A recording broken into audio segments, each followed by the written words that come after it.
Committee will come to order. Our European allies and Canada have turned the corner on defense spending with increases in each of the past 3 years.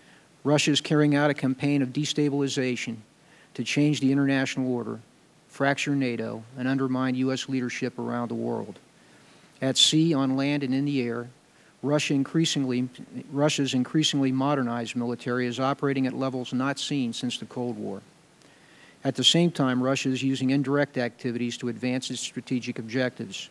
Throughout Europe, along its periphery, in the Middle East and beyond, Russia has demonstrated a willingness and capability to use political provocation, spread disinformation, and to undermine democratic institutions.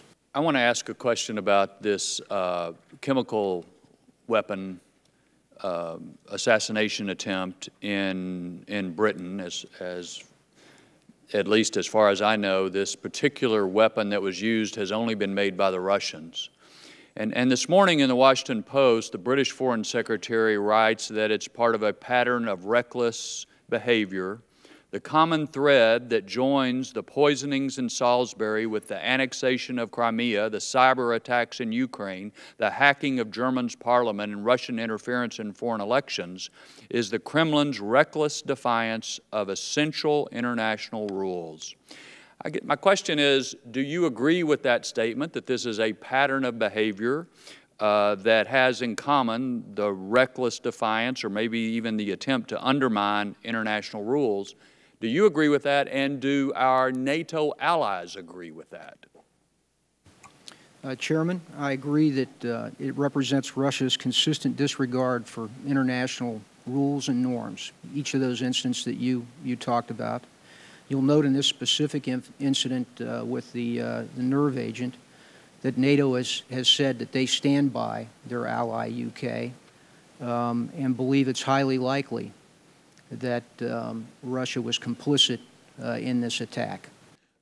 Thank you, Mr. Chairman. Thank you, General, for your service and your testimony here today.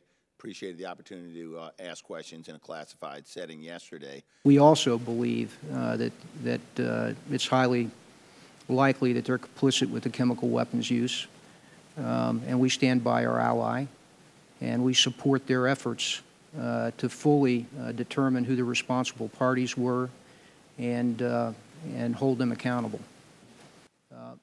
My view would be that the Russian people are used to adversity. They almost as a culture embrace that. I would say, as you said earlier, that we have to address their activity with a whole-of-government response, and sanctions would be an appropriate part of that.